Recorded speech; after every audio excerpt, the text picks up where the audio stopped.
than silver or gold. I'd rather be his than have riches untold. I'd rather have Jesus than houses or land. Yes, I'd rather be led by his nail-pierced hand than to be the queen of a vast domain and be held in sin's dread sway. I'd rather have Jesus than anything this world affords today.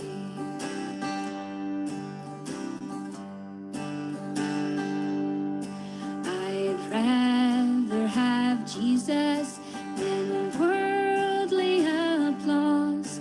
I'd rather be faithful to his dear cause. I'd rather have Jesus than worldwide fame. Yes, I'd rather be true to his holy name than to be the queen of a vast domain and be held in sin's dread sway. I'd rather have Jesus than anything this world affords today.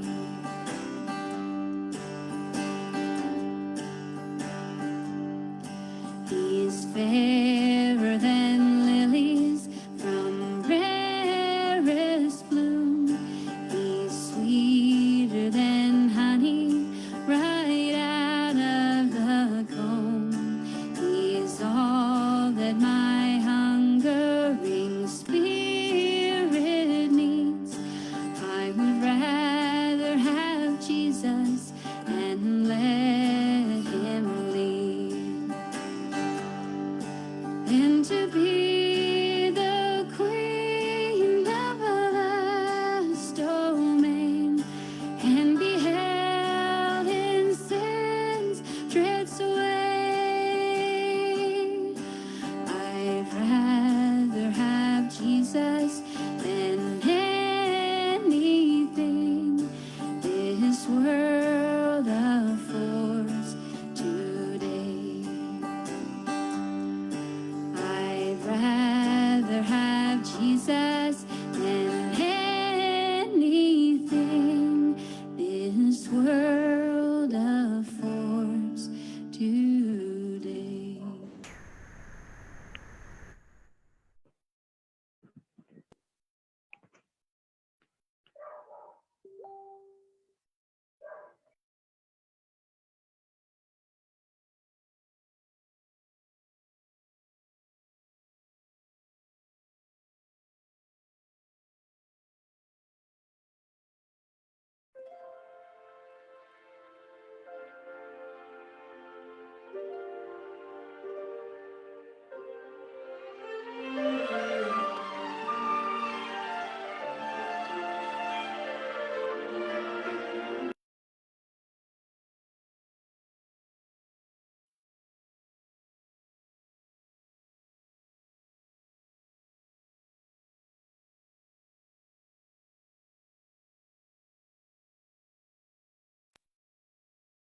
Morning, sir.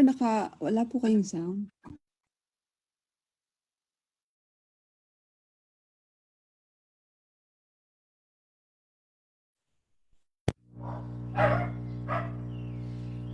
Good morning, good morning. What about that, sis? Okay na? Okay, naka-live na tayo sa FB and let's play our opening song and after this, we'll welcome everybody, okay? And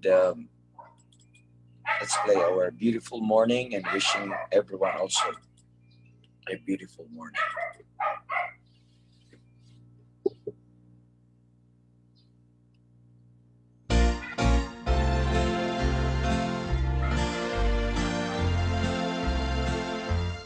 beautiful morning.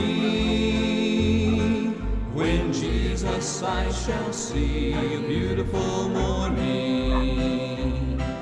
With the trump he'll come for me, a beautiful morning. He'll take us all away, a beautiful morning.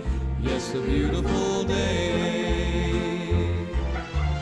I was lost in sin one dark and gloomy night. I had no peace within, my soul just wasn't right. Then I met Jesus and he took my sins away. Now I have a beautiful morning and a beautiful day, a beautiful morning. When Jesus I shall see, a beautiful morning. With the trump he'll come for me, a beautiful morning. He'll take us all away, a beautiful morning. Yes, a beautiful day. Now I love to speak of him and what he's done for me. How he came into my life and gave me victory. Jesus, with my whole heart, I love you in every way. Thank you for a beautiful morning and a beautiful day, a beautiful morning.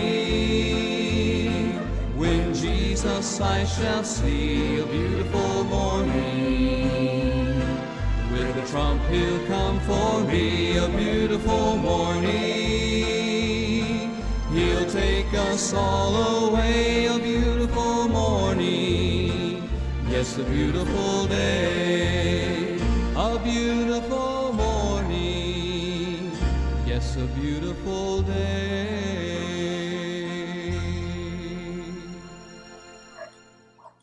Amen, amen. Praise the Lord for that beautiful morning. And I could not see everyone sa Facebook at this moment. But praise the Lord for His goodness to us this morning. Glad to see everyone here in our FB Live. In our meeting room. We're joined with Brother Mark. Good morning, Brother Mark. We're joined with Brother Roger and family. We're joined with Brother Hubert and Sister Senia. Good morning po. And we're joined with Brother Randy, and also we're joined with Sister Nancy, amen, as our host this morning. Naantay ko lang yung aking kasi nagloko yung phone ni. Naayos ko lang. Amen. So, sana po ay maayos lang kayo at binigyan kayo ng magandang tulog. Ako ay napasarap ang tulog ko. Muntikan din ako. So, but praise God na may broadcast tayo. Thank God for the opportunity na binigay ng Panginoon sa atin. And today is Tuesday, and salamat sa Panginoon sa kanyang kabutihan to all of us. And teka lang ha.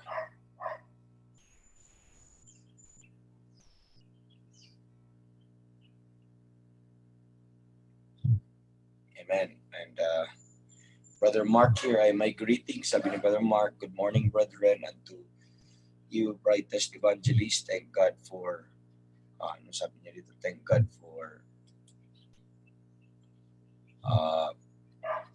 for this day and the cold weather. Yes, malamig talaga. Kaya nag-jacket ako. And this Tuesday morning to hear His word and on all in pattern and prayer and rightly dividing 101 in our Workman's Treasure Study Series. Amen. Praise the Lord for that. Thank you, Brother Mark. And let me see.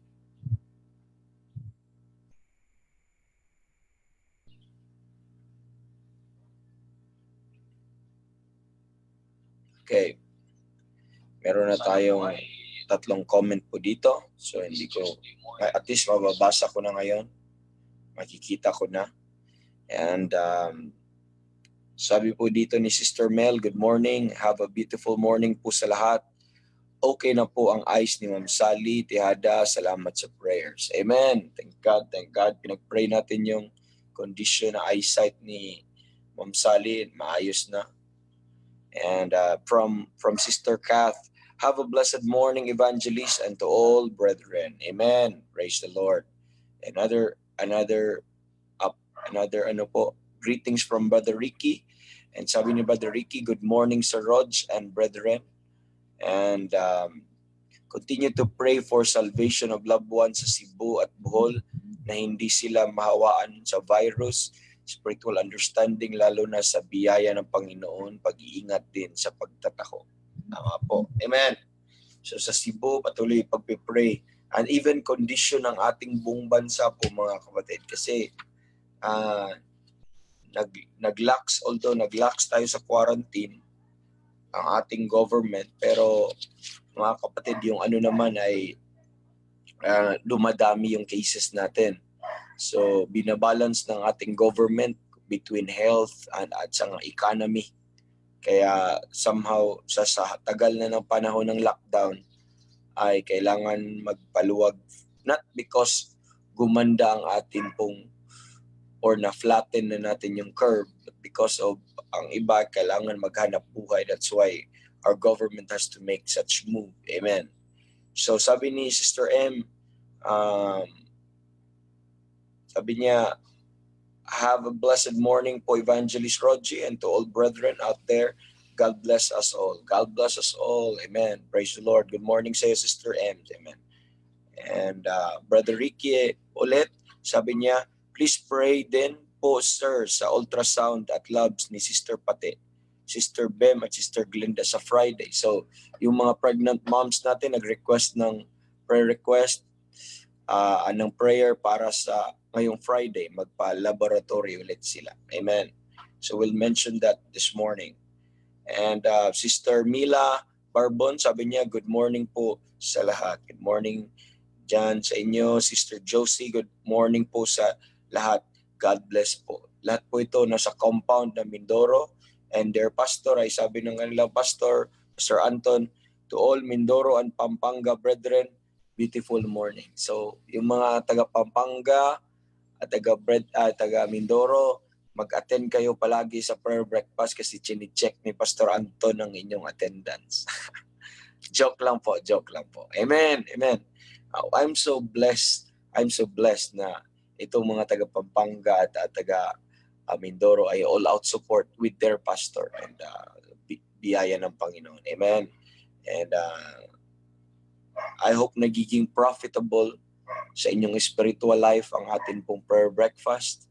And but kung ano mang natatanggap natin dito ay lahat po yun glory to God. Amen. Sa biyaya ng Panginoon. My mother joined us this morning. Sabi ng nanay ko, mayong buntag. Have a beautiful morning, a relaxed day. Amen. We're watching. Amen. So, a relaxed day. Ito yung mga na under ng enhanced quarantine. Amen. Community quarantine, no? Doon sa Cebu. And sabi ng nanay ko, a relaxed day. Amen. Thank God. Amen. The peace of God may be with them. Amen. We're joined also with Sister Nika Rodriguez sa Cebu ulit. So, we have two brethren sa Cebu who joined us this morning. And Sister Vanessa said, this greetings is from Baguio. Sabi niya, good morning evangelist and brethren. Thank God for His grace and mercy every day. Please pray for salvation of our unsaved loved ones and TJ. Okay, let's include TJ. Amen.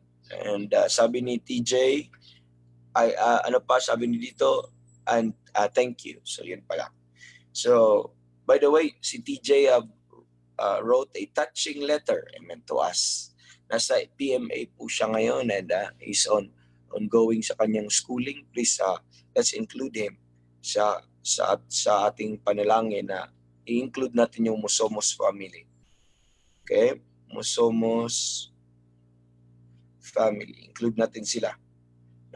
Na-overwhelmed ako sa greetings ngayon Pagpasok ko ay marami na kagad. So, baka may na hindi ako nakita, no? So, Sabi dito ni Brother Dan, good morning po sa lahat. Please pray po patuloy sa nanay at kapatid ko. Amen. So, we included already Brother Jeff. Okay? At i-include natin si Sister Donna. Okay? Si Sister Donna Gudin. Yung nanay po nila yan ni Brother Dan and ni Brother Jeff. Amen. And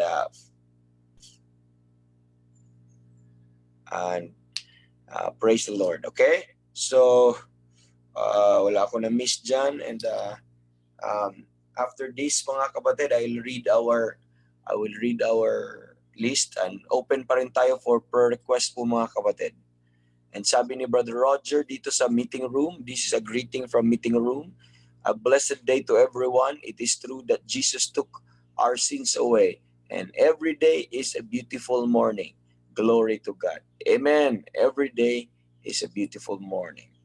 Amen. We're joined with seven people here in our FB Live, and we are now 22. No, not FB Live. In our meeting room, we have 7 participants in our Zoom meeting room, but we have 22 in our FB Live. And good morning, brethren. Amen. And I hope you have a wonderful morning. Amen. So let's listen to music po, mga kapatid, to lighten up our days, to remind us of who God is. Amen. And praise the Lord for these songs and to help us worship Him. Amen.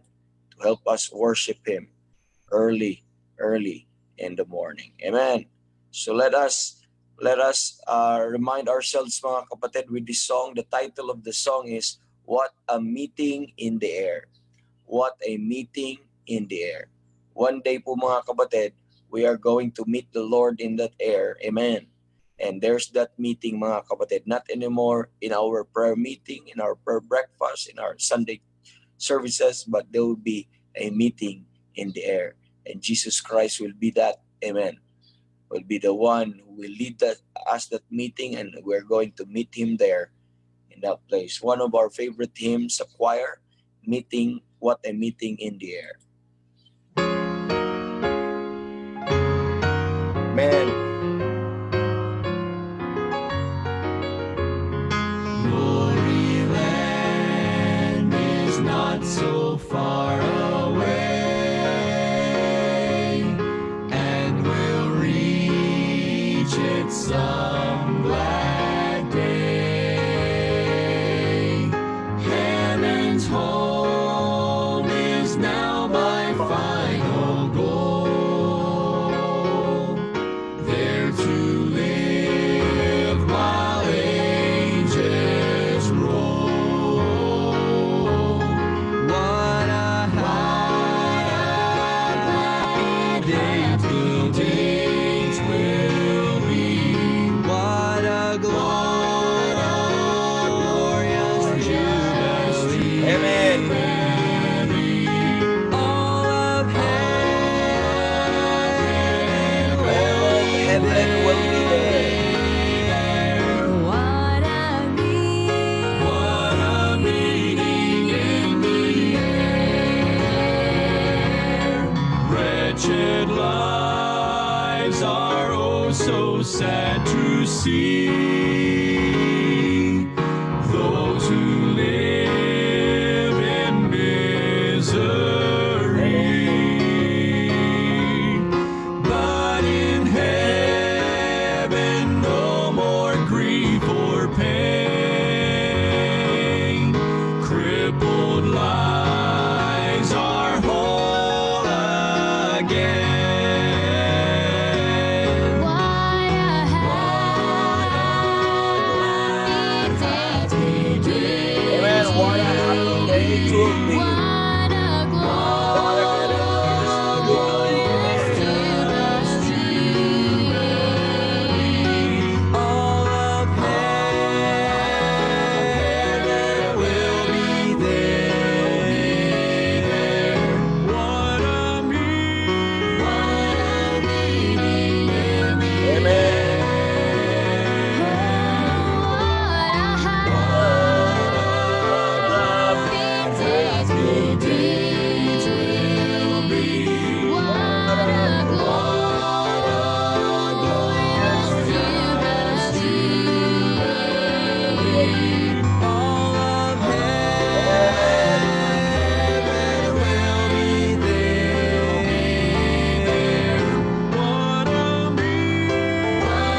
will be. Amen. Today is a beautiful day, a happy morning. Amen. But there's more glorious, amen, than this morning and than ever will be. And that would be the day and the meeting in the air. Glory, glory to God. Okay, let me read some greetings. Tingnan natin kung may mga prayer request ba po mga kapatid. And okay, so greetings from Sister Janice Salige. Sabi ni Sister Janice, a blessed morning, Evangelist Rogie, and to all brethren. Amen. Good morning. And from Sister Donna, we just mentioned her kanina, si Ate Donna, sabi niya, good morning po. Amen. Good morning. And from Brother Jovito, amen, from Brother Jovito, good morning po, Evangelist Rogie and brethren. Also, thanks God for another day in our life and to the word that will reveal today to walk worthily. Yes, that's right. That's right. Amen. And sabi ni Pastor Francis, Iturralde, and Sister Arlene from Mindoro, sabi niya, good morning, good and happy day po, brethren. Amen. Good and happy day. Sa inyo din dyan sa Mindoro, sa Abra de Ilog. And sabi ni Brother Edmond, what a happy day it will be. Amen. Good morning to all saints. Good morning, sir. Thank you for all your prayers. God is good always, forever faith and forever faithful. Praying with you, Fabregas family. Bago na anong title ni Brother Edmond, Fabregas family. So may greetings na. Pag may asawa na, talagang nag-iiba ang mga greetings, no? At nag-iiba ang aura ng mga tao. So yun pala ang kakulangan ni Brother Edmond, asawa. Amen. So praise the Lord. That's Brother Edmond. We prayed for him and for Sister Mila. So kinasal na po sila. Wala nang makapagpigil. Amen. Nakasal po sila at such a beautiful wedding in spite of the limitation that na binigay po, na-experience po natin ngayon. But natuloy po, pinagkaloob po ng Panginoon ngayon, masayang-masaya na si Brother Edmond. Pag mag-smile si Brother Edmond, kung makita nyo lang siya personally, ay heart shape ang kanyang lip. Yung kanyang mukha, alam nyo, pag mag-smile, naka-heart shape. So, sa sobrang saya. Malaman mo pag in love kasi naka-heart shape ang mukha pag tumatawa. Amen. So, Brother Roger, Brother Rogelio Chavez, sabi niya, good morning po. Una sa Panginoon at sa inyo din. Amen. Amen. Praise the Lord. And from Sister Janice, and sabi niya, what a happy and glorious day it will be to meet our Savior in the air someday. Glory. Amen.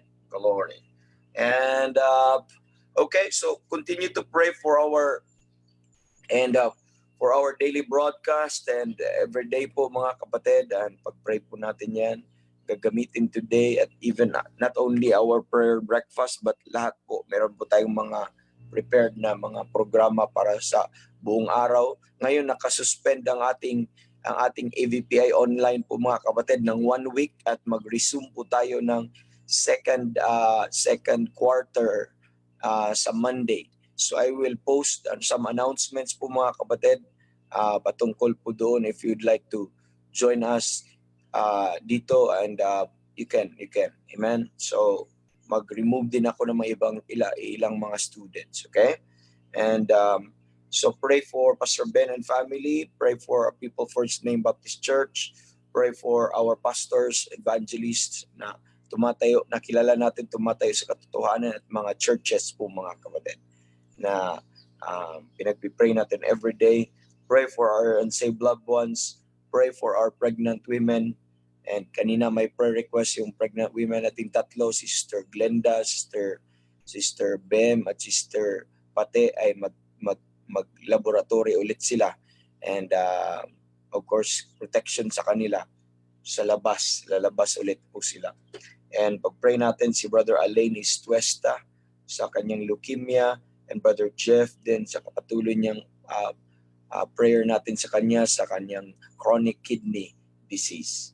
And ganoon din kay Ate Donna, Sister Donna po, sa kanya pong recovery at kalagayan ngayon. And kay Sister Sally Tihada, okay na po. Nag-update na Sister Mel na okay na po yung eyesight ni Sister Sally. Okay? And most especially sa Musomos family, pag-pray natin kay TJ din. Kay TJ, okay? Nasa PMA po ngayon. Amen. So I'm trying to keep our new format po mga kapatid. And but before that, and so kung wala nang pahabol ng prayer request, let us listen to one song po mga kapatid. Then after this we'll go on ahead our prayer, because I'll be touching on in the term grace later on sa atin pong kasi hindi natin natapos kahapon yung ating discussion sa Colossians. And it's just fitting mga kapatid that we will play this song. The title of the song is Nothing Less Than Grace. Nothing less than grace, because grace is nothing but grace po mga kapatid. Let's hear from the inspiration. The title of the song is Nothing Less Than Grace. Okay? Man.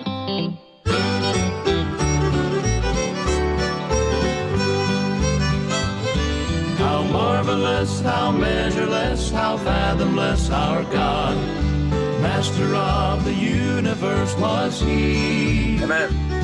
To make me new, He saw me through redeeming eyes of love, and found a way to set me free.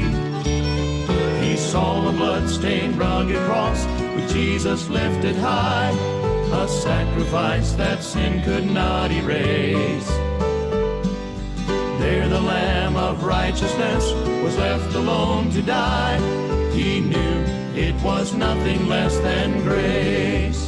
Oh, it was grace that embraced me when I first knelt down to pray.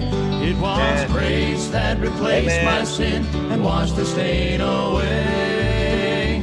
It is grace that will keep me till I look upon His face. Nothing more and nothing less than grace.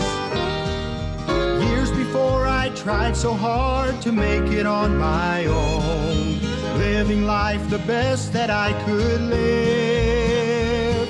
But more and more I'm falling short, my sin could not atone. I'd given all that I could give. That's right. Amen. Then the Spirit said to me, I've paid it all, my child. In me you will find a resting place. Bowing down in brokenness, I gave to Him my life. I knew it was nothing less than grace. Nothing less than Oh, it grace. was Amen. grace that embraced me when I first knelt down to pray. It was grace that replaced my sin and washed the stain away.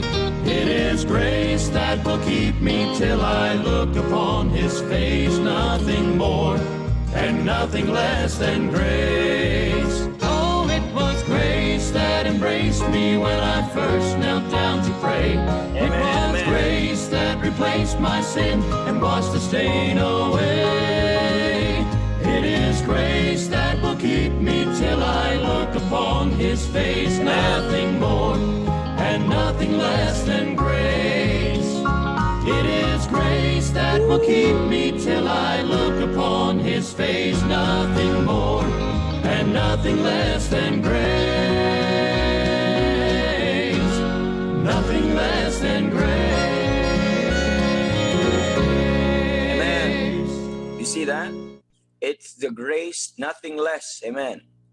It was grace that saves you. It was grace that has forgiven you.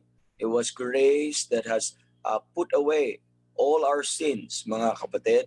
And it's grace that keeps you. Amen.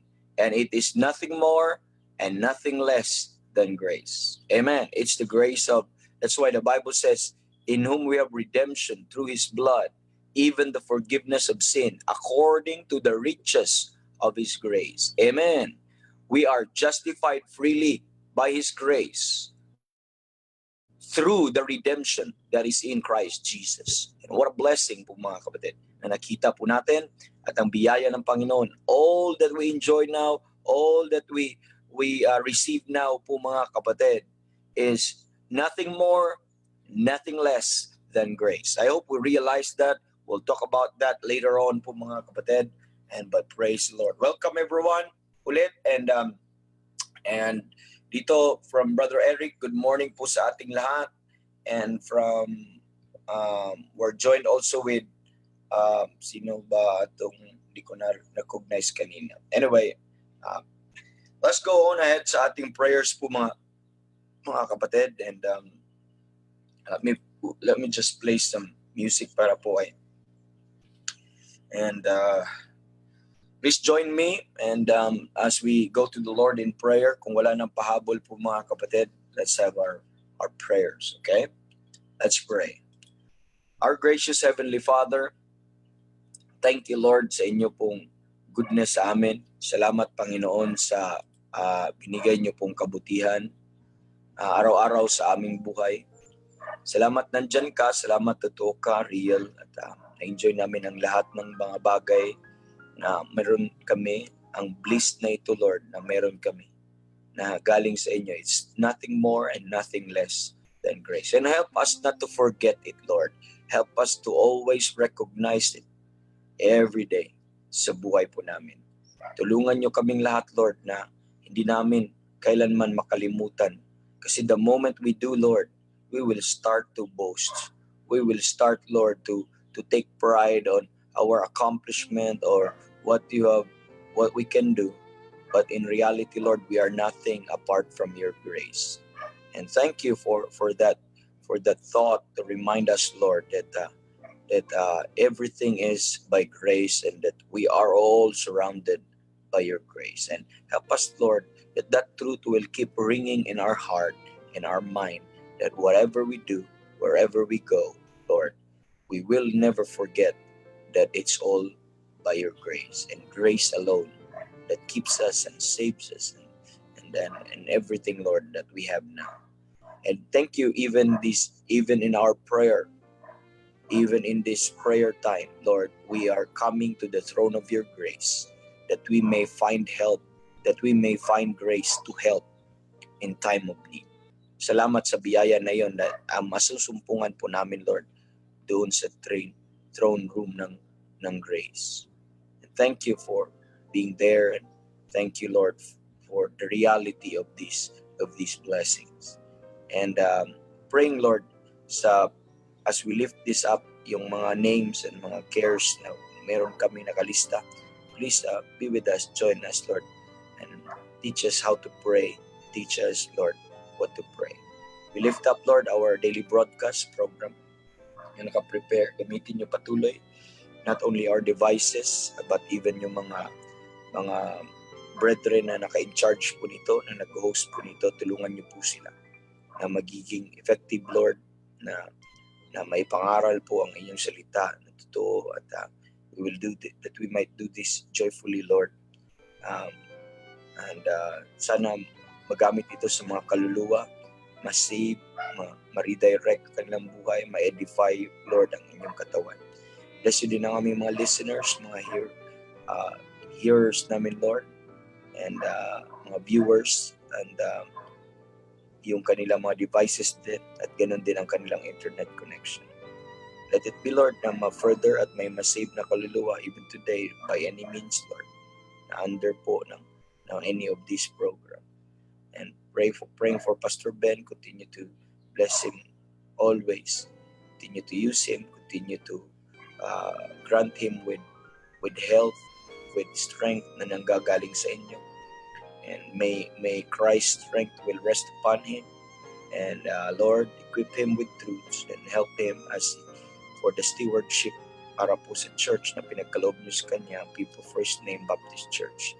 And to all the people, Lord, that you entrusted under him. And please, Lord, continue to use him. And ganun din ang kanyang family. Continue to bless them. And also, People First Name, that as a church, Lord, we will yield to your will. Will yield and take advantage and appreciate, Lord, what you're presently doing sa aming church. And gamitin nyo kami sa madami pang churches, madami pang mga kaluluwa. And Lord, but cause us, help us na mag-grow, patuloy na makilala ka lalo. And bless nyo po lahat ng ministries meron sa amin. At ganun din yung mga families, mga heads of the homes, Lord, nagkaloob niyo, mga children, mga young ambassadors, mothers, parents, everyone, Lord. And praying also for our pastors that we know, and evangelists and preachers and ministers of God and churches, Lord, na patuloy tumatayo po sa inyong katotohanan. Salamat po dahil nag-provide ka ng mga comrades namin sa faith na sila po, Lord, ay nag-preach purely sa King James Bible, nag-rightly divide, Lord, at sila po ay may baon-baon, dala-dala po na nag-preach ng tunay na mga tunay na ebanghelyo, ang clarity ng death, burial, and resurrection ng Kristo, yung sufficiency po nito ay clearly, Lord, natangaral to them. Tuloy niyong gamitin ang mga kapwa manggagawa na ito, Lord, na magamit pa sila sa maraming kaluluwa. Equip niyo sila, Lord, ng courage, ng strength, Lord, na nanggagaling sa inyo, na ito po, Lord, ay ma-further pa nila ang mga katotohanan na aming dala. Whatever platform may it be, kung sa online or sa actual, Lord, or kung saan man, sa mga public ministry, street preachings, Lord, tulungan niyo po ang mga gawang ito na sila po ay magpapatuloy, Lord, na without fear preaching the truth to all, and be with their needs also sa pangangailangan nila sa kanilang mga pamilya. Samahan niyo po sila sa mga anak nila, sa asawa, at lahat po, Lord, na pinagkatiwala niyo sa kanila, at provide ka, Lord, sa even sa mga physical necessities na kailangan po nila, and lalong-lalo na, Lord, yung mga sa kanila pag-aaral, sa pag-preach nila, pag-i-impart nila ng truth sa inyo, mga tao. And samahan niyo po sila, Lord, proteksyonan niyo po sila, lalong-lalo na sa kaaway, sa jablo, sa kanilang mga sarili. And tulungan niyo sila, Lord, na makakita pa ng wondrous things, more things, Lord, out of your law. At ito ay ipangaral nila. Bless their people also.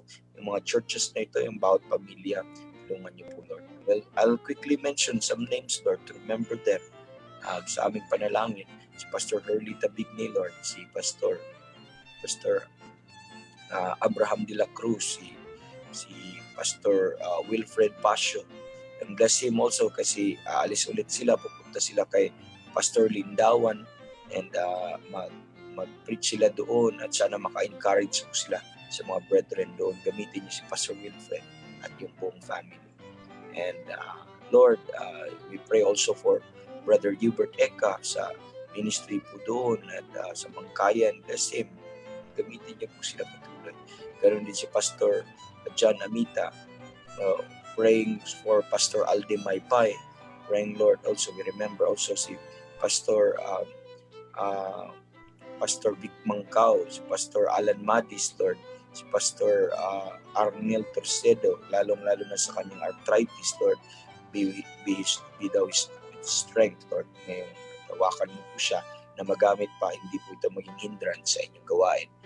Praying also, Lord, kay Pastor Jeremiah, ganoon din kay Hermes Noah ng kanyang anak, si Pastor Anton, same through sa ministries na pinag-pray nila, Lord, at ganoon din ang kanilang church at yung churches na na-handle po niya both sa Berean at saka doon sa Mindoro, sa Living Word.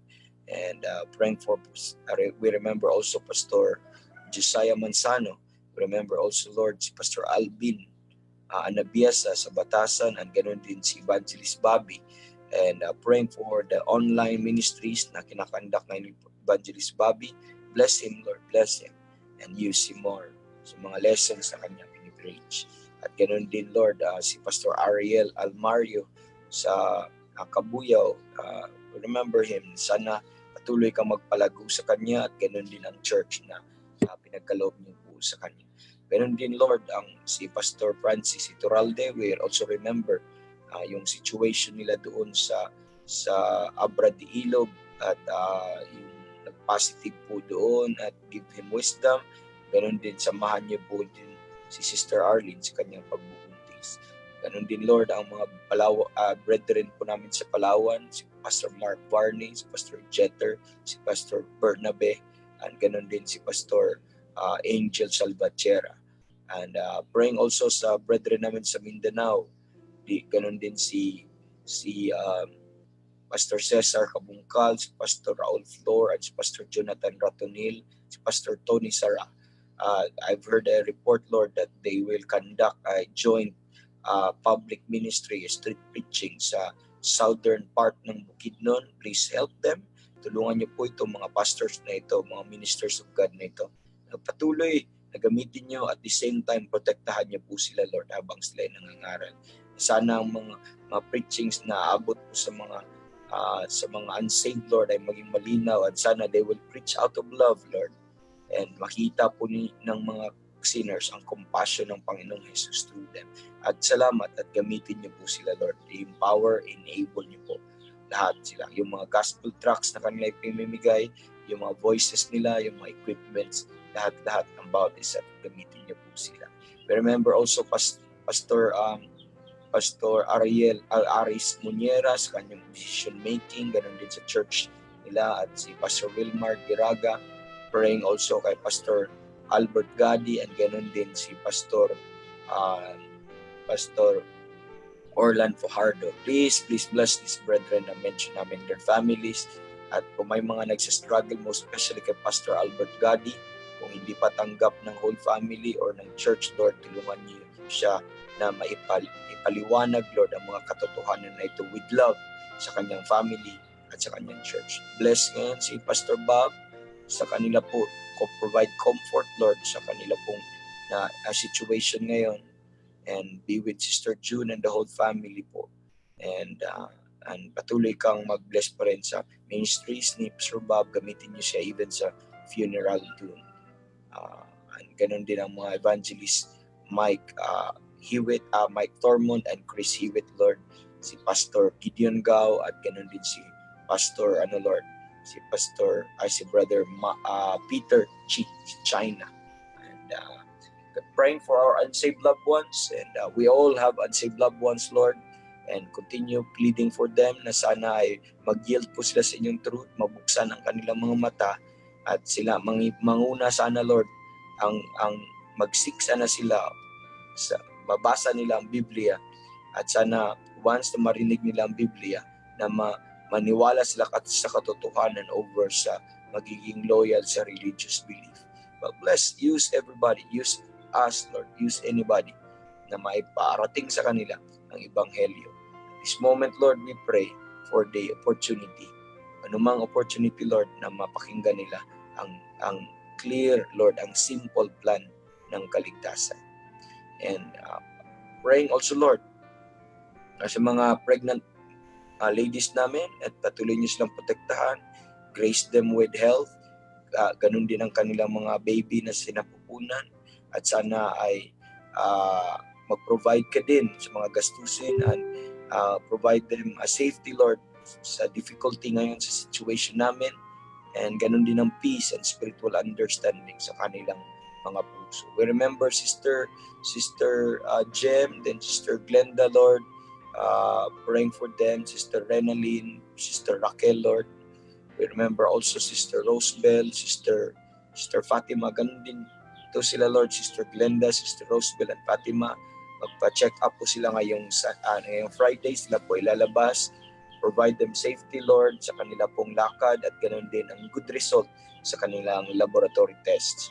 And we remember also Sister Charity Rains sa Hawaii. We remember also, Lord, si Sister Arlene Iturralde sa Mindoro, and of course Sister Mercy, Lord, pinagpipray namin. At salamat sa mga answered prayer. Salamat sa mga newborn ngayon, lalo na kay Sister Shalom at sa Agbagala family. Praying, Lord, kay Brother Alain Estuesta, kay Brother Jeff Within, sa mga illness nila, Lord, na naramdaman situation ngayon, kay Brother Alain sa kanyang leukemia. Patuloy, Lord, pag-pray sa mga procedures, sa mga check-up, sa gamot, sa lahat, Lord. I know it entails expense. Patuloy ka rin mag-provide sa kanila. But above all, Lord, I please, Lord, strengthen them. Be with them and hold their hands, Lord, and strengthen their inner man. Help them to rejoice in spite of this time and troublous times sa kanilang buhay. But Lord, help them to realize, Lord, that you are there and to trust you always. Help them to rejoice and help them to demonstrate, Lord, the power of God through them, Lord. And please grace them and use them even so na through their lives, Lord. Kay Brother Jeff, kay Brother Alain ay makita ang inyong biyaya, maging channel of blessing pa rin sila. At sila yung habang sila ay nagre-rejoice, habang sila, Lord, ay courageously fighting this battle that they have right now.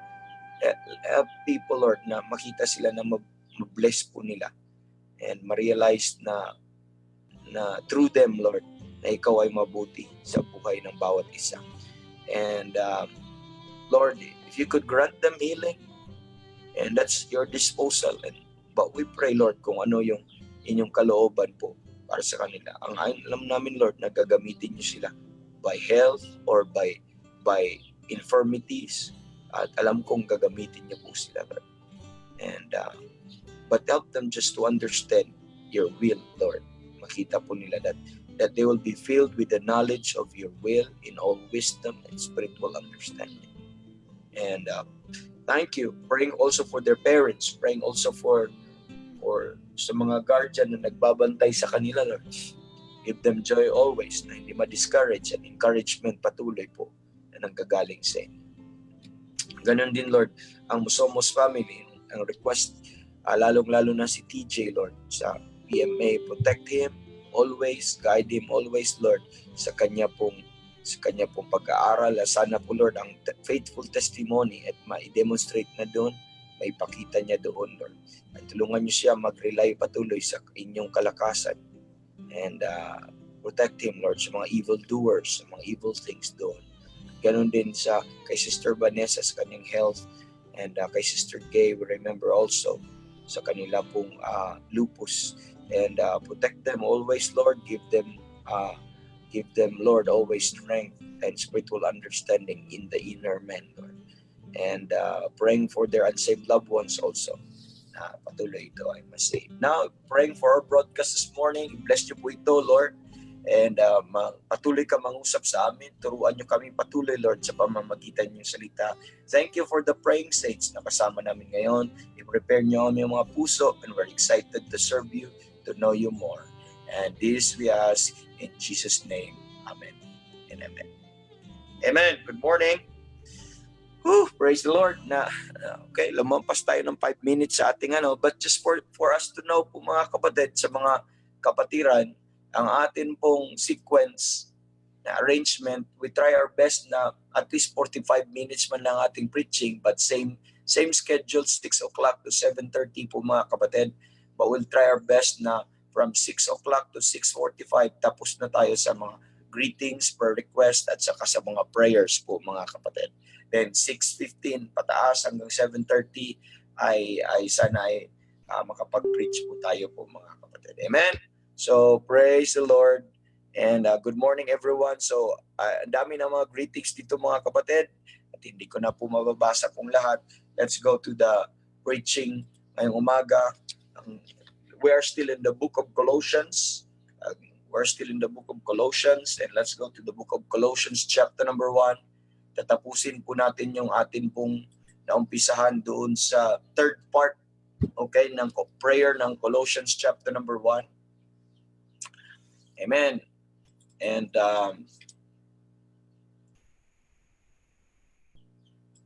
okay, Colossians 1. Saan ba yung aking Colossians dito? Okay. So, nasa verse number 10 po tayo. Sa third part, ang first part po ng ating Pauline pattern of prayer in the book of Colossians, chapter number 1, is that ye might be filled with the knowledge of His will in all wisdom and spiritual understanding. Ang second part, mga kapatid, is verse 10, that ye might walk worthy of the Lord unto pleasing. At ang third part po, mga kapatid, is nasa second, sa verse 10 pa rin, being fruitful in every good work. Okay? Being fruitful in every good work. Sana nakasunod po tayo. And tapos na tayo sa walking worthy, nandito na tayo sa being fruitful in every good work. And I would like you to notice and take note on this, mga kapatid, that this is the second result, okay? This is the second result of being filled with the knowledge of His will. Again, it is founded in knowing the knowledge, or in knowing His will in all wisdom and spiritual understanding. And the result of that is it will provide you a worthy walk, pleasing unto God. And secondly, mga kapatid, you will be filled, you will be filled with fruits, or you will be fruitful in every good work. You will be fruitful in every good work. Amen. That is the result. And we talk about fruitfulness kahapon, yung word fruitful. Amen. It means to bear fruit. It bringeth forth fruit. And we also discuss, mga kapatid, when we talk about the fruit of the believer, mga kapatid, we're not talking about producing another believer, but rather when we talk about the fruit of the believer is different po, mga kapatid. Yung producing another believer is, we look at yesterday that it is the fruit of the gospel. Are you listening? It is the fruit of the gospel. Pero ang fruit ng isang believer ay mga virtues, in which we are going to talk about that later on. Amen. But the fruit of the believer is to bring forth in the realm, amen, to bring fruit in the realm of good works, okay, in the realm of good virtues, character sa isa pong mananampalataya. Amen. So, and we discussed also yesterday yung confusion that exists on the issue of good works, kasi ang prutas ng believer ay good works. Okay? The fruit is good works. Kaya nga, be fruitful in every good work. Ano sabi dito? Be fruitful in every good work. Being fruitful in every good work. So, yun po ang atin pong prutas po. It's a good work po, mga kapatid. So, pero may confusion kasi they try to add these works in the terms of salvation. But in reality, mga kapatid, when it comes to salvation, the term of good work, this term, which is good works, mga kapatid, or works of righteousness, is not included in the term of salvation. And we have to understand, mga kapatid. And nagkaroon po ng problema, nagkaroon po ng struggle. Some people work to get saved. They work to get saved. Yun po yung understanding nila. Now, when you ask them paano sila ligtas, they will tell you, you need to work to be saved. Amen. And yun po ang concept po nila, mga kapatid. Some people also will believe that you have to work to stay saved. Amen. You work to stay saved. Yun po yung problem po, mga kapatid. So, this is really a confusion. And others will also have this, that they are to work to prove. You work to prove you are saved. Work to prove you are saved. These are wrong teachings. These are wrong concept when it comes to salvation. You're not working to get saved. Amen. Yes, salvation is a work, but it was not our work. Amen. It was the work of Christ given to us. Amen. Given to us, although we are unworthy, and that gift is a form of grace po, mga kapatid. Amen. It was His work, not our work. Amen. Because we could not do it and work to stay saved. No, that work that Jesus Christ had done, it is for not only for now, but it is for the past sins, present, and future, in which I'm going to discuss that later on.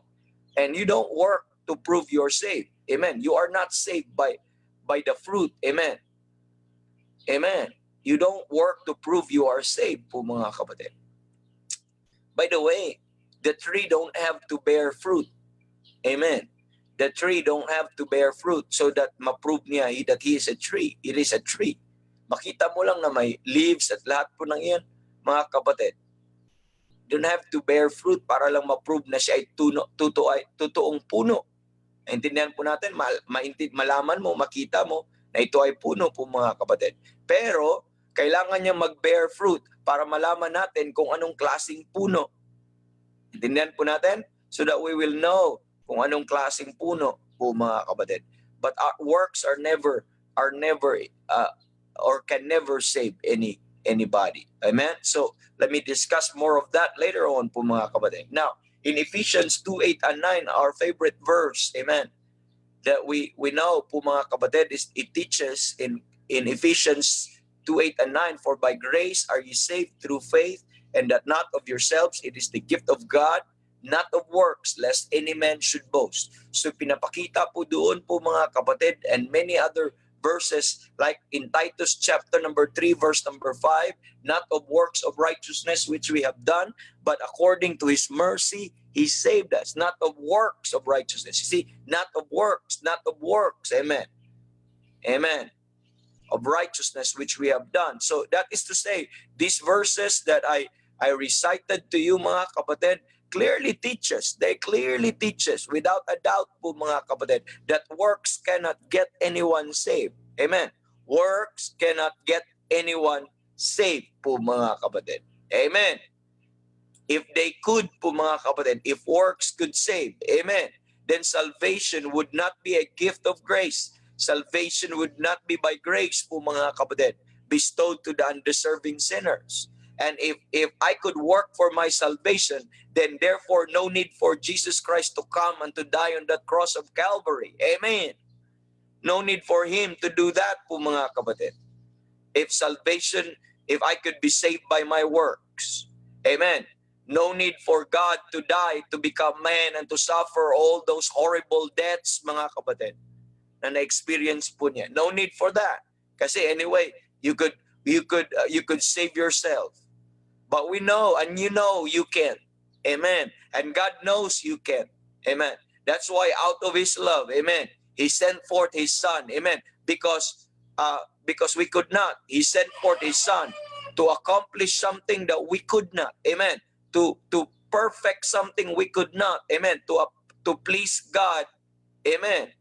To appease God's wrath. Amen. Which nothing in our hands, amen, nothing that we have, amen, could satisfy God. Only him. Because nobody could. Amen. And nobody could ever do it, mga kapatid.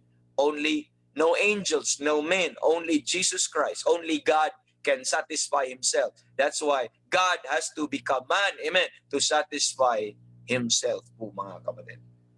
Shed his blood and died on the cross of Calvary and buried and rose again the third day. Amen. And he completed salvation. Amen. And we are now, anyone who will be saved, anyone who will trust him will be saved to the uttermost. Amen. Will be saved to the uttermost. Now, if we could be saved by our works, mga kapatid, or if we will add anything, a slightest work to our, mga kapatid, to the grace of God. Remember, if we add to the slightest work to the grace of God, because the grace of God is, mga kapatid, is sensitively pure. And the Bible says, if it's of grace, then it is no more of works. Otherwise, grace is no more grace. So there should be no slightest element of works on our own, or personal works or works of righteousness on our own, na i-add mo sa biyaya ng Panginoon, or else it would ruin the entirety of the grace of God. Amen. But the Bible says in Ephesians 2:10, amen, for we are his workmanship, created in Christ Jesus, amen, unto good works. We'll look at that later on po mga kapatid. So we are saved by grace. We are saved by grace. Amen. And one nature of grace po mga kapatid is that grace cannot obligate a debt. Grace cannot obligate a debt. So it is not grace po mga kapatid. It is not gracious act of God. Amen. If under any conditions that is imposed, a condition of debt that is imposed, na sasabihin na, okay, ibigay ko po ito sa iyo ha, pero kailangan mong bayaran kahit tingi-tingi lang, or kailangan mong bayaran kahit piso lang. No, when we talk about grace, is nothing more and nothing less than grace. Amen. It is entirely pure. There is no imposition of or condition of debt or any requirement to pay po mga kapatid for that gift, because grace is a gift po mga kapatid.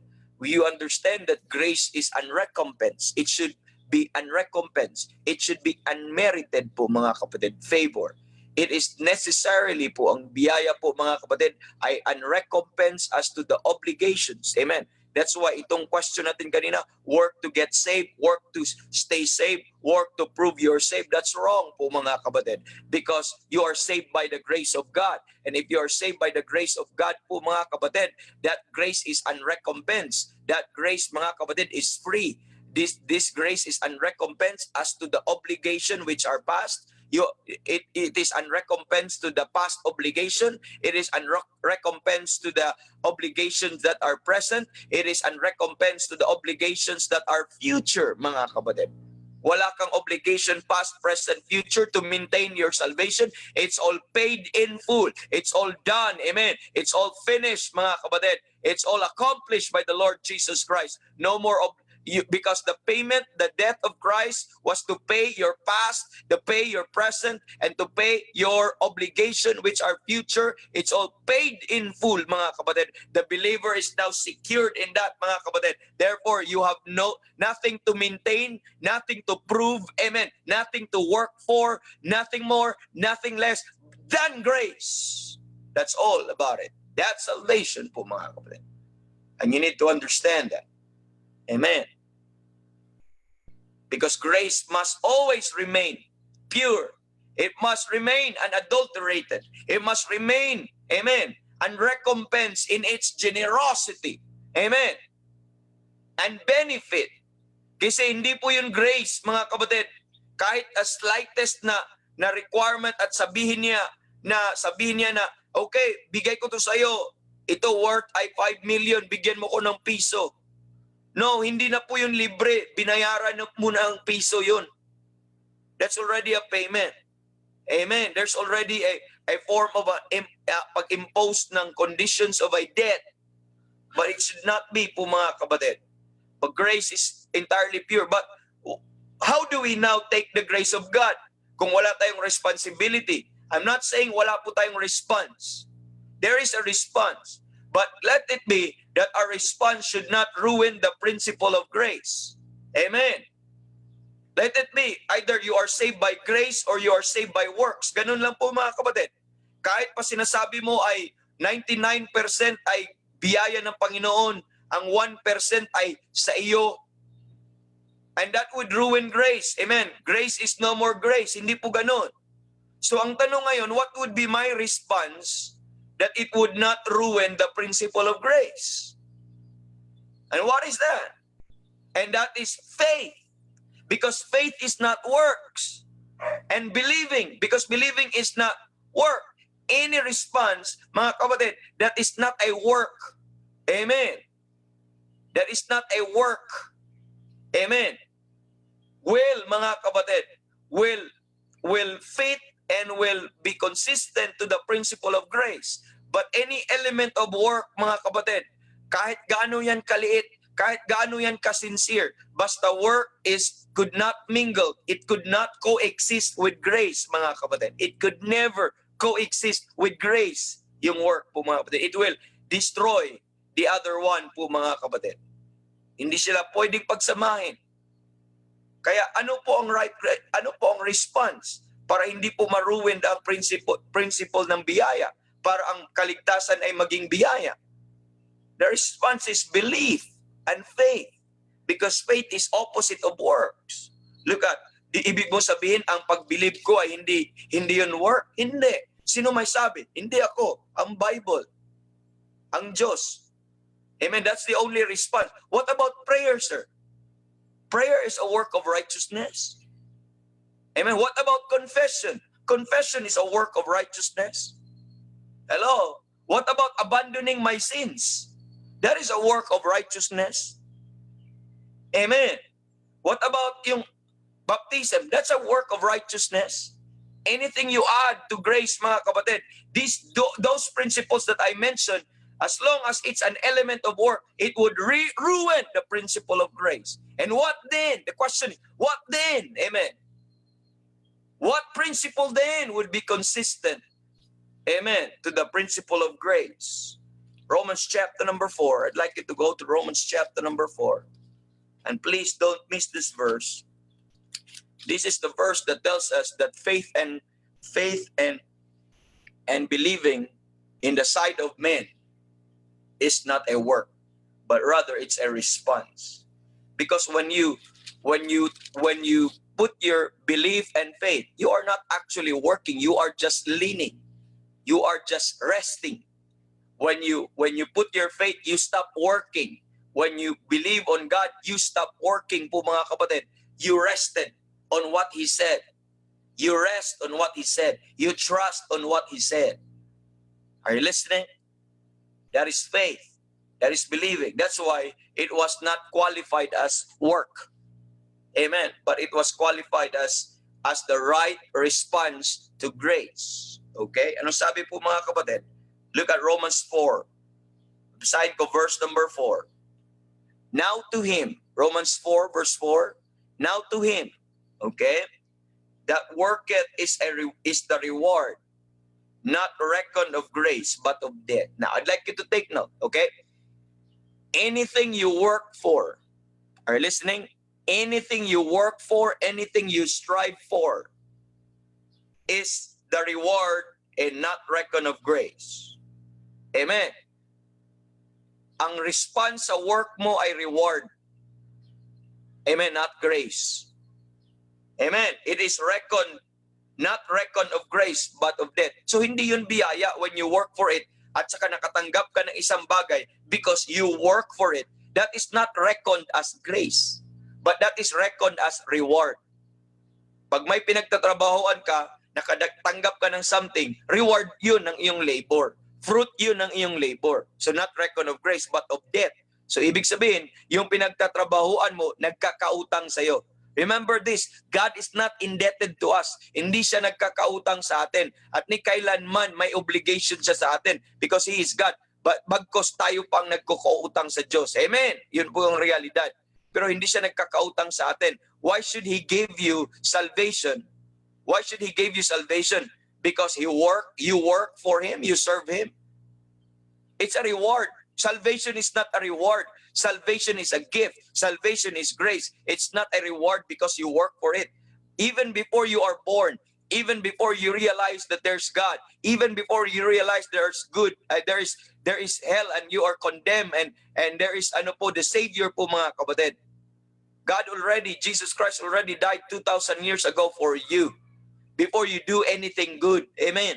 That salvation is already prepared for you. One thing na lang ay ang inaantay is to recognize it by faith and believe it by faith, then God will give it to you.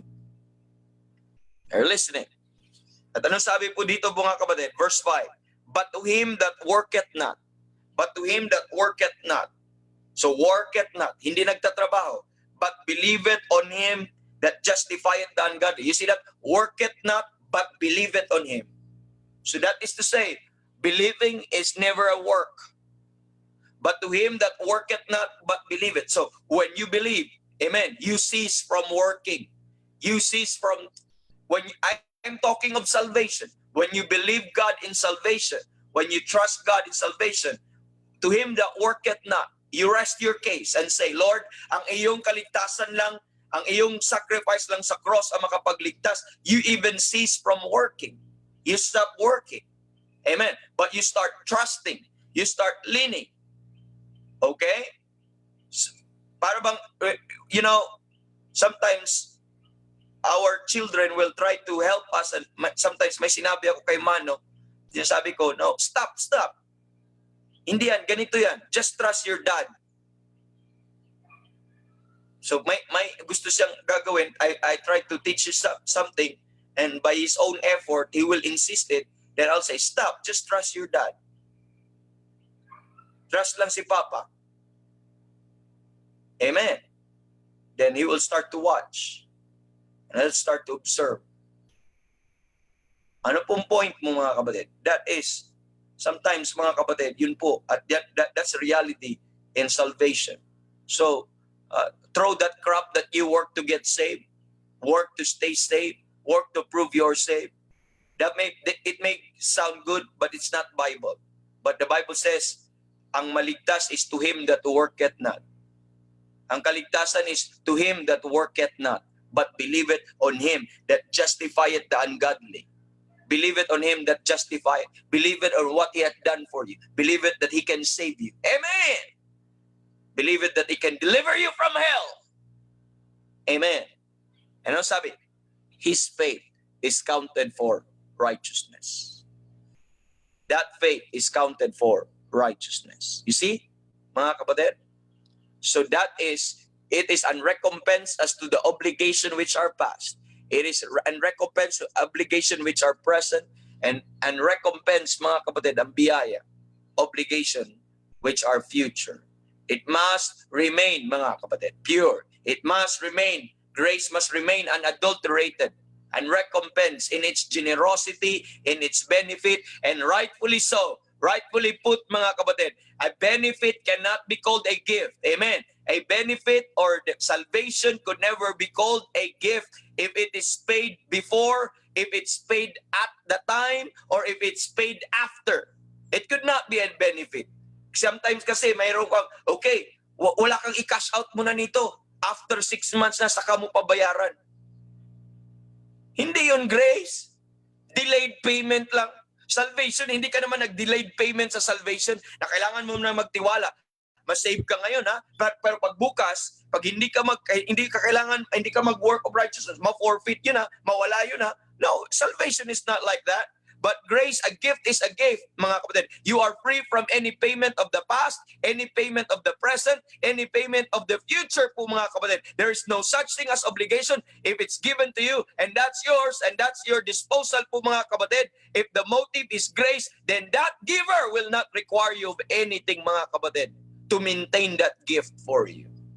Amen. Whether before or in the present or after po, mga kapatid, there is no such requirement. And you have to realize that because in the Bible, salvation is always presented as a gift. Amen. That's why the Bible says, kanina, for it is the gift of God, not of works, lest any man should boast, po, mga kapatid. The Bible says in Romans 3:24, we are justified freely by His grace. Are you listening? In Romans 5:15, mga kapatid, look at Romans 5:15, the Bible says, but not as the offense, so also is the free gift. Salvation is a free gift. For if through the offense of one many be dead, much more the grace of God. You see how the grace and the gift goes together? The grace of God and the gift by grace. Amen. The gift by grace po, mga kapatid. Makikita po natin. Amen. It's the gift by grace, which is by one man. Amen. And kanino po? And that is by Jesus Christ. So makikita natin it's presented in that way. That's why the Bible says, for the wages of sin is death, but the gift of God is eternal life through Jesus Christ our Lord. It's a gift. It's a gift. Amen. And that is how salvation is presented po, mga kapatid. It is presented as the gift of God. It is unrecompensed. It is a pure benefit from God po, mga kapatid. In like manner po, mga kapatid, in like manner, if salvation is by grace po, mga kapatid, and if salvation is by gift po, mga kapatid, of God, therefore no service to be wrought, no offering to be given. Amen. With a view in repaying God. Amen. Whether in the past, whether in the present, or in the future, mga kapatid, there is no such service, there is no such payment, there is no such offering. Why? Because He gave us, He bestowed salvation as a gift. And listen to this. Any attempt, okay, brethren, listen, any attempt to compensate or to pay God po, mga kapatid, for His gift, you exhibit. Every time we do that, every time we attempt, gusto kong bayaran ng Diyos, you could never pay it, mga kapatid. Amen. But you know what you're doing? You exhibit a lack of appreciation to what He has done for you. Amen. That is an unbelief, mga kapatid, that what He did for you is for you, amen, entirely, and there's no payment, but rather it was the payment so that you don't have to pay for it po, mga kapatid. When we try to exhibit and try to attempt to compensate God po, mga kapatid, you know what we're doing? We show lack of appreciation of what He has done for your soul. And that is also considered as unbelief, brethren. Amen. And that it cannot be other than, ang tawag po natin doon po, mga kapatid, is we distress the giver.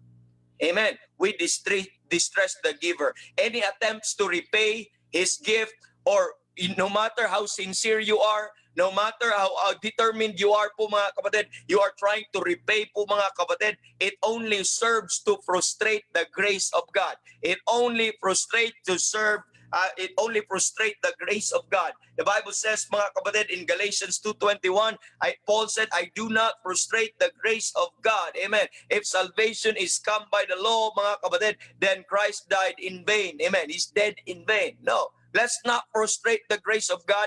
Let's not distress the giver po mga kapatid. Amen. By trying to attempt to repay it.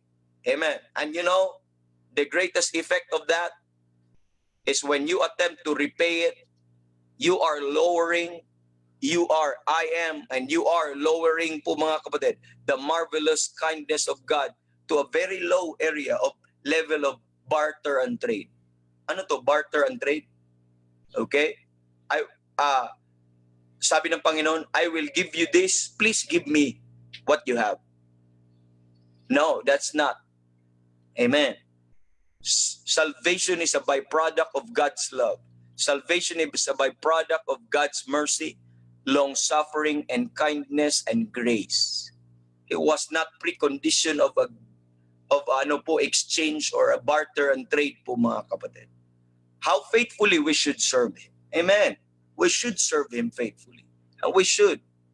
But every time we do that, we are not motivating ourselves to repay Him. We should serve Him. Amen. Faithfully. But never to repay Him. Because we understand, Christian, you are saved. Amen. Service in the Christians. Amen. Is the means of expressing our love and our devotion to God. Amen. But never to repay God. It was an expression of our appreciation of what He has done for our soul. But we never repay God because we know that what He has gotten for us, even the whole eternity and the whole lifetime put together, would never be enough. It is too costly. It is too high. How could you do what He do? How could you repay? Now, think of this. Listen, brethren, and this is very important. You can only repay. Okay? You can only pay exactly what Christ had given you when you can do what He has done for you. Are you listening? You can only pay exactly what He has done for you. Amen. If you can do what He has done for your soul. That is to say, first, you need to be God. Are you listening? First, you need to be God. And secondly po mga kapatid, you have to become flesh. In the first place, you are not God, therefore, and you could never become God. Are you listening? So in the first place, ang first condition pa lang, it is utterly impossible. So, much more that God become a man, that God become a form of a servant, that God suffers, that man becomes sinless. He suffered, He bled, He died. Amen. He has to conquer death and hell and break loose of that hell and death and grave and rose up from the dead. Can you do that? If you can do exactly, because that's the only way for to save you. God has to become a man. Amen. And God has to accomplish everything that God requires. He has to satisfy the justice of God, the judgment of God, amen, and the righteousness of God. He has to complete all of those things because He has to become a propitiation. God has first to be satisfied, amen, so that God will not require anybody of that sin. And that's the only way. But apart from that po mga kapatid, can you do that? Can you do that? But if you can, then never attempt to repay Him because you could never. You are just mocking the giver. Amen. You are just insulting the giver if you do that. When you try to attempt, you insult the giver. Parang you lower down what He has done for you into a very cheap. My salvation is not cheap. What He has done on the cross is not cheap, mga kapatid. We could never, amen, you could never afford, you could never pay, amen. So any one of those people, mga kapatid, trying to put works, to add works to save themselves, mga kapatid, is a mockery before God. Amen. It is to despise what He has done for you. It is to frustrate the giver po, mga kapatid. It is to lower, amen, the value and the cost of His blood, the cost of His sacrifice, the cost of His, ano po mga kapatid, offering for sin. That's the problem. Kaya po mga kapatid, they start to boast. What? Magbo-boast ka na naligtas, kaya ng relihiyon mo iligtas ang iyong sarili? How could that be? Could never. Could never. You're listening? This is one thing that I need to, kasi just study again this doctrine. Una, you work to get saved. How could you do that? Thinking of what Christ had paid for you, how could you work to get saved? Number 2 po mga kapatid, work to stay saved. What? Work to stay saved. Hindi mo nga mailigtas ay yung sarili mo. Ma-stay safe ba? And work to prove you're saved. Anong salvation? Guesswork. Para malaman mo, no, you could not prove. Amen. But rather, salvation could only be done by Christ and could only be accomplished by Christ, and no one could. And no one could. No one could pay in full, only Christ. And when you know that, what one thing that God wanted us to respond with, what is that? Faith. Because it's done. Salvation is already finished. It's not a process, it's finished. And it's over po mga kapatid. That's why Romans 4, sabi kanina, in verse number mga kapatid, 5, but to him that worketh not, but believeth on him that justifieth the ungodly, his faith is counted for righteousness. Now I'd like you to look at verse number Romans chapter number 4, verse 16. The Bible says, therefore it is of faith. Therefore it is of faith that it might be by grace. That it might be by grace. So you think about that po mga kapatid. Amen. So let's serve Him, but never attempt to repay Him. Amen. But let that service be an expression of our appreciation of our love and devotion to the Savior who gave Himself for us. Let that be. And you see mga kapatid, God is blessed as we look at that, mga kapatid. Even in our little ways, even in po mga kapatid. Amen. It would be a priceless gift to God. Amen. It would be a priceless gift to God. You know that song, di ba po mga kapatid? The Bible says, yung song na yun, I think you're familiar with that song, yung part ng I Stand Redeemed. Sabi doon, even at my best, I am unworthy. I have nothing, amen, precious I can give. A broken life is all I have to offer. That's what I have. I have nothing. And yet, it is a priceless gift to Him. Amen. You know, when you do that in love, when you do it graciously, amen, to God, it is appreciated by God. But when your motive is trying to buy back, to repay what God has given you, you mock Him. Amen. You mock Him. Amen. You lower down His marvelous kindness and love for you. Don't do that, brethren. If you're listening here, if you think you're saved by your prayers, if you think you're saved because of the works of righteousness that you have done, and on top of what Christ had done for you, you repent of that. That's a wrong thinking. You change your mind, but only rest on Christ. Amen. Only rest on that sufficient grace po mga kapatid. Amen.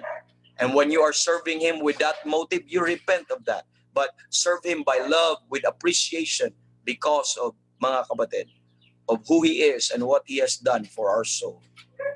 Amen. On the other hand, God expresses love to those whom He saves.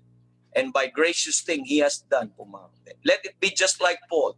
I am crucified with Christ, nevertheless I live. Yet not I, but Christ liveth in me. And the life which I now live in the flesh, I live by the faith of the Son of God who loved me and gave himself for me. Paul was never to repay God, but he understood that it was God who bought him. It was God who died for him. It was Christ who owned him now. And it's just right that I am going to live for him. It's just right that my life is to be spent for him. It's just right that all that I have, all that I want to be, should be going and desiring for Christ and for Christ alone. It's just right. Tama lang po yun, mga kapatid.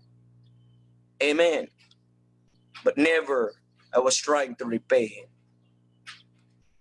According to the Bible po, mga kapatid, salvation is never conditioned on human faithfulness. Amen. That you have to be faithful so that you will be saved. You faithful to the end so that you will be saved. In our New Testament salvation po, mga kapatid, it was never conditioned on human faithfulness, or it was never promised because of human faithfulness, but rather it all based on the faithfulness of God to you and for me, not my faithfulness. What keeps me saved? It's not because I'm faithful. Amen.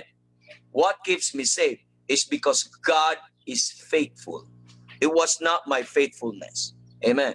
It was the faith of Christ that keeps me saved up to this very moment. Until I see his face, it was still God's faithfulness. It was still God's grace po, mga kapatid. There is no payment because my salvation by grace, as grace po, mga kapatid, there is no payment required, whether past, whether present, and future. And glory to God, mga kapatid. You need to understand that. Let's not confuse works and grace. That's why I have to go through this, mga kapatid. Amen. Because many of us has faulty concept when it comes to the grace of God. Because when God saves you, mga kapatid, when He saved me as an unmerited sinner po, mga kapatid, amen, it is wholly unrelated. It is wholly unrecompensed. It is wholly unconditioned. Amen. Divine grace po, mga kapatid ng Panginoon. Good works should follow. Amen. It's now. Good works should follow. Amen. Good works should follow. You are saved, good works should follow. But never thought of compensation.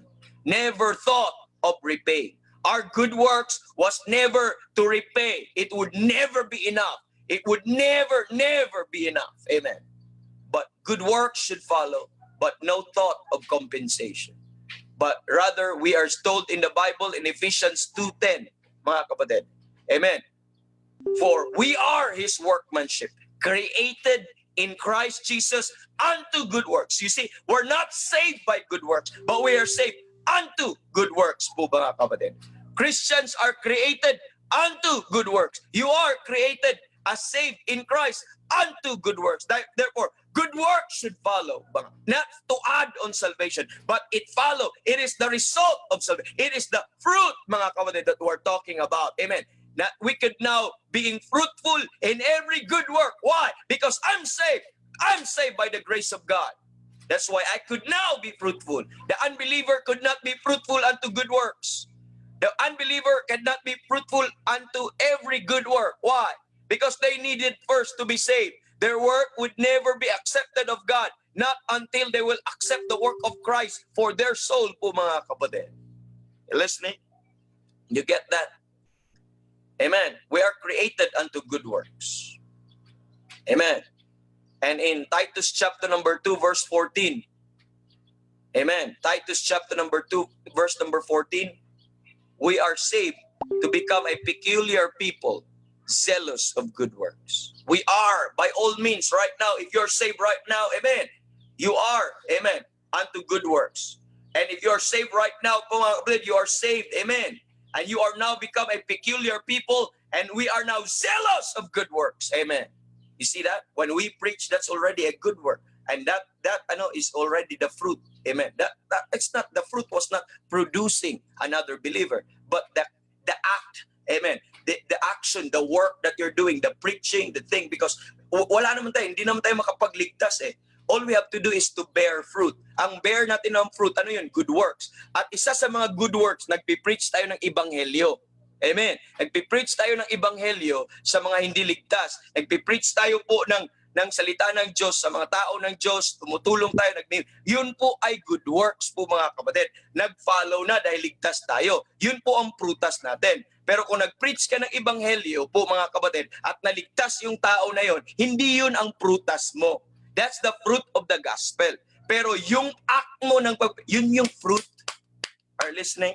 Huwag nating baliktarin kasi kung baliktarin natin, mag-glory ka. Kung hindi dahil sa akin, hindi yan masisave. Desire ng Panginoon na mag-bear tayo ng fruit. At ito ay fruit of righteousness, fruit of holiness, fruit of ano po mga kapatid. Ganun po ang punto natin. At ano sabi ng Titus chapter 3 verse 8?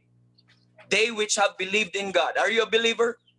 They which have believed in God. Sabi ng Bible, might be careful to maintain good works. You are to be careful to maintain good works. Not to keep you safe, but rather you are already a believer. At dapat careful ka kung may mga mabubuti, mababait na tao po mga kapatid. At yun yung mga believer. Yun yung mga believer po mga kapatid. Because God designed you and created you to be like that po mga kapatid. So that is good works. It should serve po mga kapatid as an expression of the attitude of our heart. So sana po na nakita po natin, naintindihan po natin yung area po na yun. No? So ang good works po yung fruit. Hindi po yun ang tree. Hindi po yun ang root. Resulta po yun ng kaligtasan. Kaya ako nagtatrabaho ngayon. Kaya ako naglilingkod ngayon sa Panginoon. Hindi upang maligtas. At hindi din upang bayaran ang Diyos. Okay? Hindi din upang bayaran ang Diyos. Naglilingkod ako ngayon dahil naintindihan ko kung anong ginawa niya doon sa cross ng Kalbaryo. Mahal ko ang Panginoon. Amen. Dahil minahal niya ako, minahal ko din ang Panginoon at gusto ko ibigay ko ang buhay ko para sa Kanya. All that I have now, my family and everything that I have, they are for God. Amen. Amen. Because I understand I have already a relationship with God. He is now my Father and I am now His child. And I'm not doing anything, mga kapatid, to keep me a child of God or to keep me safe. No, no. I know I am a child of God forever and nothing shall separate me from that love and from that relationship. And I understand that, mga kapatid. Amen. I do this because I'm saved. I do this because I understand. I do it because I love my God. I appreciate what He has done for my soul. And that is the work. The work outcome. Madami tayong mga sacrifices, madami tayong ginagawa. But ito yung fruit ng salvation na binigay na Panginoon. Please serve Him faithfully. Please love Him more. Please serve Him more. Serve Him more. Do something for Him more. But never attempt to pray. Be fruitful in every good work because you are saved. Bear that fruit. Let the people see kindness. Let the people see holiness. Let the people see love and patience and joy, long-suffering, gentleness, meekness. Let them see that because that's the fruit. Amen. That's the fruit of the believer na makikita po natin within. And we'll discuss that tomorrow again, yung part po na yan po mga kapatid. And at this moment, we're done po mga kapatid. And thank God for everyone. Thank you for joining us this morning. And glory to God sa ginawa ng Panginoon. Amen. Brother Randy.